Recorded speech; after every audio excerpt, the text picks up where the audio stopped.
Good afternoon. I'm Dr. Mark Singer. I'm the Chief Medical Officer here at Cartersville Medical Center, and welcome to our Heart Health Roundtable. With me are our three cardiologists here at Cartersville Medical Center, Dr. Prempe, Dr. Bott, and Dr. Sabaya. We recently asked social media followers to submit some heart health questions, and these physicians gladly volunteered their time today to help us answer those in a roundtable type format. So to begin with, I'd like to ask Dr. Prempe, who's the medical director for the cardiac services, if he could provide a brief overview of some of the services you provide here. Dr. Prempe. Thank you, Dr. Singer. Well, we provide a wide variety of services here at Cartersville Medical Center. Over the decade, our services have grown here to include echocardiogram, nuclear stress imaging, all varieties of stress testing, cardiac catheterization, interventional cardiology, including stents in the heart arteries, also peripheral angiography and interventions where we put stents in the legs and arms.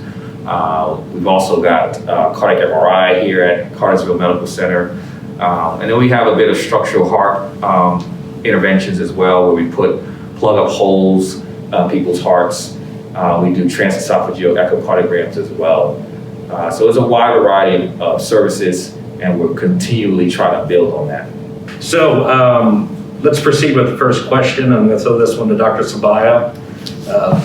This comes from social media. Is a random short pain in the chest that only lasts a few seconds every few weeks or so something to be concerned about? Well, that sort of depends a little bit. It depends a little bit on your risk factors and your age and who you are. If you have a lot of cardiac risk factors, if you're a little older, then even small little twinges and little pains, we sometimes would like you to get checked out. It's true, if you're a young, relatively healthy, low risk factor person, having a short little spasm, or people will say a little jolt here and there, that just lasts a few seconds, that's usually not anything to worry about if you're young and you're healthy. But if you are older, and especially if you notice the frequency is getting worse and it's starting to happen more often, then we'd recommend that you see your healthcare provider or see one of us to get checked out. Okay. One of the patients wrote, I had a heart valve replaced and I have heartburn and indigestion every time I eat. Why would I have that? Early on, and I don't know if this patient just had valve surgery or not, but early after valve surgery, it's common, your body's been through a lot of stress. You could have stress ulcers, gastritis, inflammation of the stomach. If your valve surgery was a lot later, years ago, the same nerve that goes to the heart where they have to get through and get past to do heart surgery, that same nerve is the nerve that opens and closes what we call the esophageal sphincter, which is how food gets from your esophagus down into your stomach. So sometimes it's not uncommon that muscle doesn't work properly even after heart surgery, because sometimes it gets damaged, sometimes the nerve just doesn't work the same after they do surgery. And so sometimes you'll notice if it's not working properly, acid from the stomach will reflux back up, and you'll notice that you're having more reflux. And if that's the case, obviously we'd recommend you talk to your doctor about it. They'll probably give you a reflux medication for it. So it would be a common complication or expected complication sometimes from a valvular surgery? We do see it, and like I said, the ulcers and the gastritis, that's usually more of what we see within the first year after valve surgery. Okay, cool. This one's for Dr. Bott. It's somebody would like to know, or have you discussed some of the risk factors for heart disease? Yeah, this is a very good question, because with the social media help, we can definitely go in detail about this. So for the heart risk factors, typically we divide them into two categories. One is the modifiable risk factors, and the second one is the non-modifiable risk factors. So non-modifiable risk factors, like we typically, it's not modified by you because you have the condition, you cannot go back in time.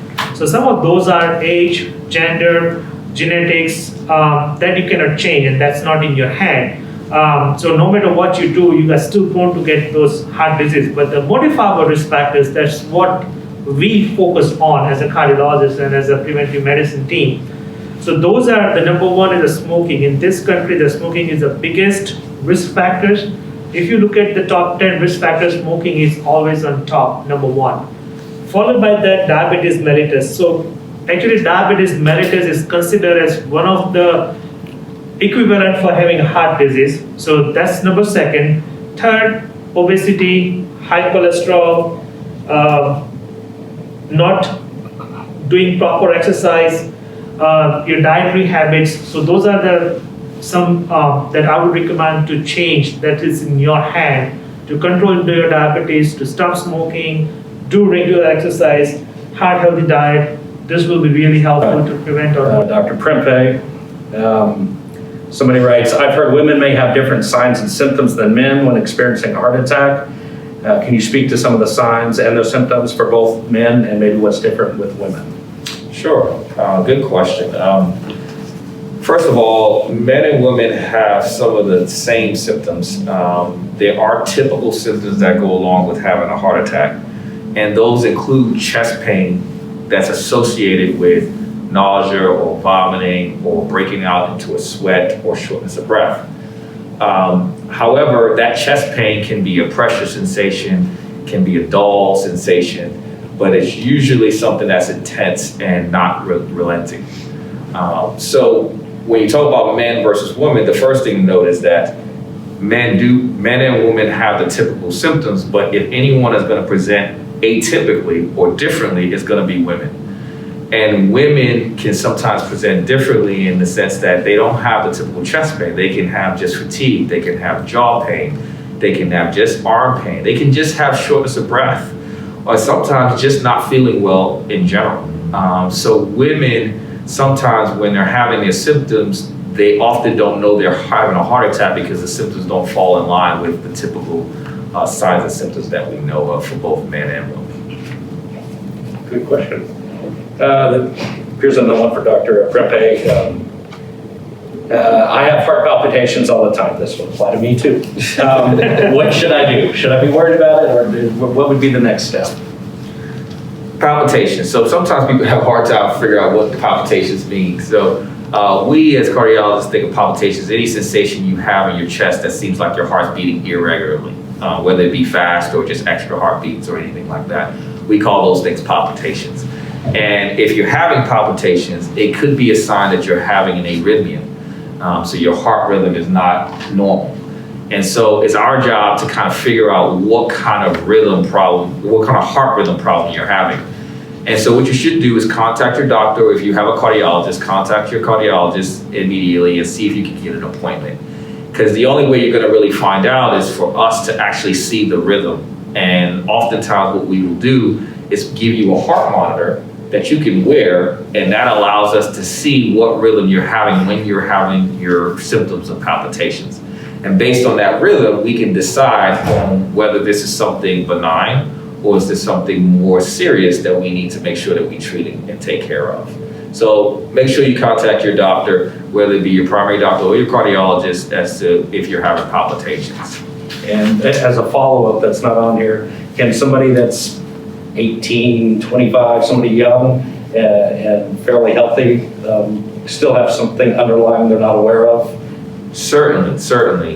We have young patients that come to the office often. 18 years old, 20-year-olds, we'll see patients anywhere from 18 and older. And oftentimes these palpitations can be associated with things that little kids or younger people do, which is drink a lot of caffeine. So energy drinks, sodas, coffee, those things can make your heart a little bit more irritable and cause rhythm problems. And so certainly this can happen at a young age as well. So age shouldn't be a limitation to going to see the doctor and maybe going to see the cardiologist then. Correct. I would like to thank our cardiologist, Dr. Prempe, Dr. Bach, Dr. Sabaya. They do a fantastic job. I would let any one of them take care of my mom, my wife, my kids, without reservation. Hopefully they won't have to, but I would like to remind our social media viewers that make sure you go see your primary care doctor, follow up with the cardiologist, and if you do have something concerned that may be a heart attack or stroke, please come call 911, come to the emergency department here at Cartersville Medical Center, and one of our specialists here will be happy to take care of you.